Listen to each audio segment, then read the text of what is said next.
Hello everyone. Hope you all have done your first paper really well. As you all are having your second paper tomorrow, I thought of discussing with you some important factors related to the second paper.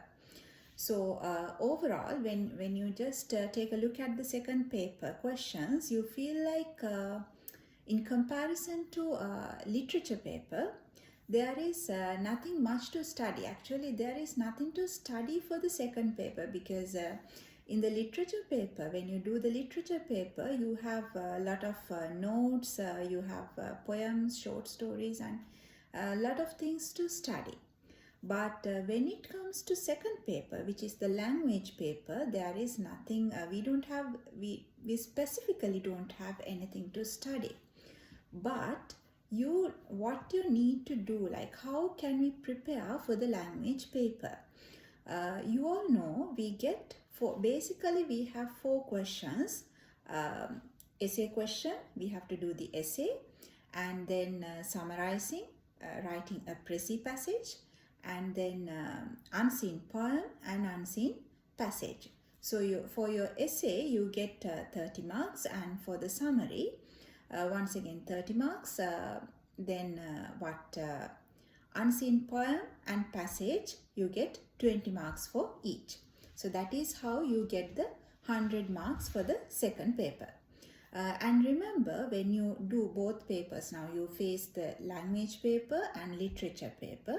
So you need to achieve both papers. If you have, like, imagine you have you got more marks for the literature paper, but if you could not achieve, or if you could not pass the second paper, so then once again there will be a problem. You have to pass, you have to get the pass mark for both papers in order to pass the exam. That also you need to remember. Overall, I feel like in my opinion, I think in the language paper, the essay, the first question is the easiest one, because there you have the freedom to write what you want. You write what you have, like what you have heard and what you know and all, because like you get 2 essay questions. So if essay topics. So if you're familiar with the subject, if you can feel like you can answer the essay topics, then you can select the essay and you can write. There's no specific length for that, but you all know it's like we are writing it for 30 marks, so you can write maybe 3 sides or 4 sides for the essay. And for the whole paper you have 3 hours, so you can spend nearly 1 hour for your essay. So when you write the essay also, you need to first see the title. What is the topic? What is your essay topic? And what are the main words that you need to discuss in your essay? Then you can approach and first of all take 5 minutes or 10 minutes and make a plan. Draw a plan for your essay, like this is my introductory paragraph, then second paragraph, third paragraph, fourth, fifth, and conclusion. So this is how I develop, like each paragraph should contain one unique idea, and the first paragraph you have to end the first paragraph by giving the beginning for the second paragraph. So like that you need to give a kind of like there should be a nice flow in your essay. You cannot just write everything that comes to your mind, right? So that also just keep in your mind. So if you are not familiar with the essay topics they have given, then you can move on to the report writing. I hope you all have learned how to write a report. So you can go for the report writing, and when you are doing the report writing, make sure you write the correct titles. You have to give subtitles for your report, like you have to divide it. Then the report writing, or if you are not familiar, or if you feel like you can do something better, you can, if you select the narrative topic, narrative writing, then you can move on to the narrative writing. So you need to write something productive, something creative, You have to use a lot of literary devices and be careful about your language when you do narrative writing, because it's creative writing, so you have to pay more attention to your language. It should be something very creative, and it's a little persuasive, like the person who reads that um, should get an interest to read. Like, it's not just like when you write something narrative, it should not be just something like you just write like, okay, I went to school, I did this, I did that, and then I came back. Not just an incident, it should be a narration. So you can pay attention for that as well. Then what else? The film review. So there some of my videos also there in the channel about how to write a film review. So they might most probably they give you a theme. Write a film review for that follows this theme, like maybe the theme of war, theme of love, or like they just give you a theme, so you have to pay attention for the theme also. Then you can approach for the film review.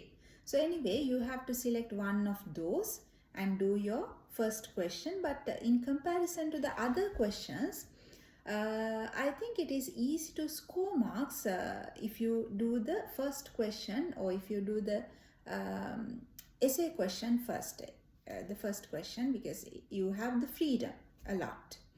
Then when it comes to the summary, they give you some MCQ questions. So first you can read the passage, and then you can read your MCQ questions.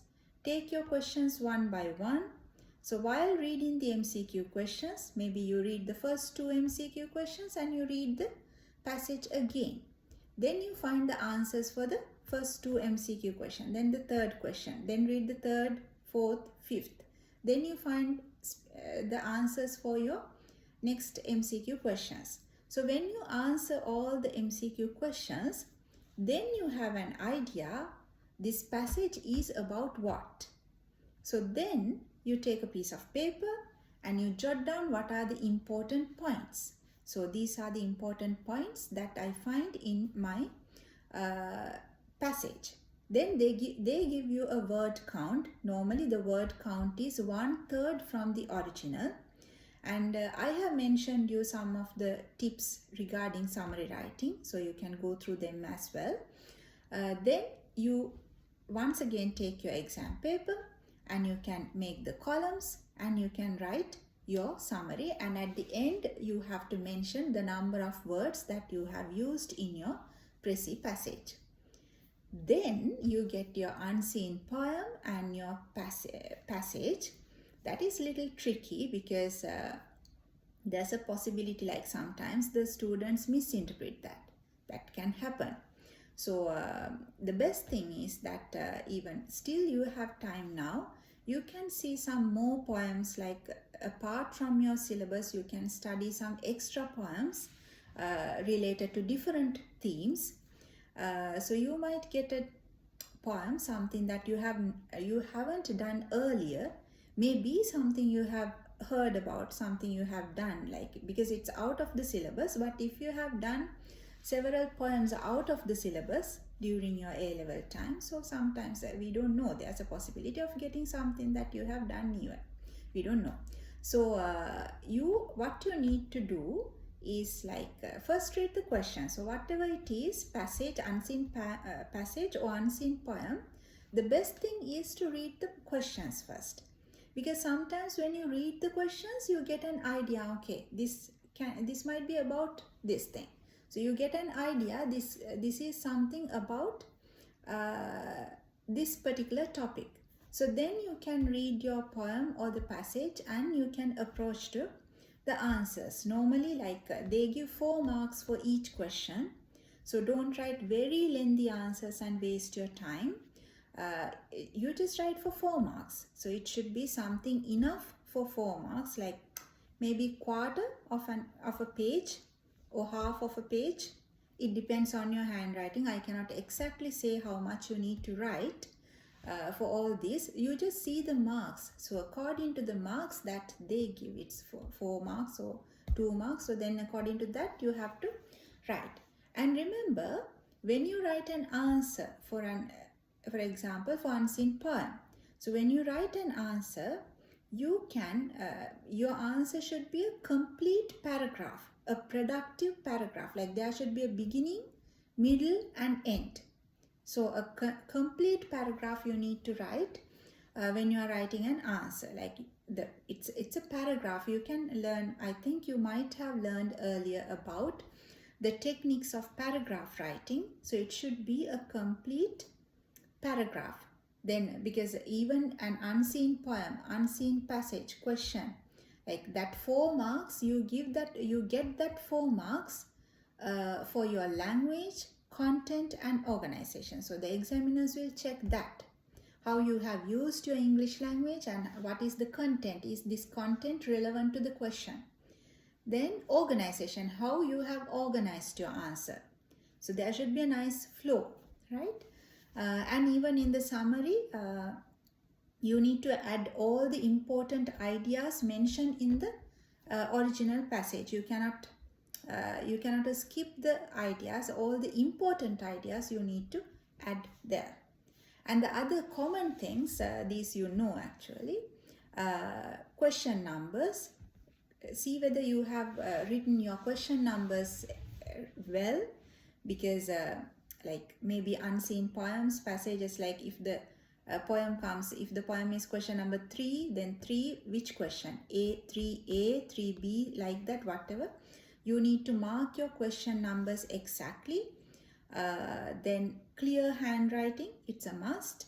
I know it's like we have 3 hours, so it is quite hard to do all these questions within 3 hours. But whatever you write, it should be clear writing, because remember, human beings, the examiners are human beings, so they are checking your papers. They cannot just they cannot zoom it and read and all. So you have to be careful about your handwriting as well. So clear letters, clear, you don't need to write beautiful writing, but it should be clear. Anybody could read it. Then be careful about your punctuation marks, commas, full stops. And I have seen a lot of students still, like even like A-level students also, they do capital simple errors, right? Every sentence should begin with a capital letter. These are very basic things, but still sometimes the students do these errors. And sometimes the students might not know how to write maybe the capital P, simple P. What's the difference between that? So like that, those are the basic things, so don't do those errors. And the other thing, apart from these, the grammar and grammar also, the other thing is your grammar. Don't do simple grammar errors. Read your answers once again after you have written, and you have to tie up the paper properly. Sometimes you get extra papers, so if you take extra papers, then you have to check whether you have tied them exactly, properly, well. Those are the basic things, question numbers and everything. So if you have any other question, you can mention them under the comment section. I can answer. So good luck with your second paper. So you, and also the other thing, you don't need to select, you don't need to do the first question first, second question second, third. You can select, if you find that this question is easier, then you can do that first, but make sure you write the correct question number. But I said you can approach the essay first, because there you have the freedom to write your own thing. So, but even that, when you select, you have to be very careful what you are going to select. If you do not know the techniques of writing a story, or if you do not know the techniques of writing doing a report, if you have not done it earlier, so better you go for the essay, because essay, it's a common question, essay topic. So like that. So it's the like what you write at the given moment. Remember, exam is something like that. Even though you have studied 2 years, 3 years, 4 years, at that time, for the particular paper that you get, what you write, that is the result. You get the result for what you write at that given moment, not what you have studied the whole period, or they don't know what you know actually. So the people, those who check your paper, they check what you have written. So be something like, be intelligent, so write the exact thing and don't get panic. You can just leisurely do your job. Okay, so all the best, and I hope you do your best at the exam. Thank you. Bye bye.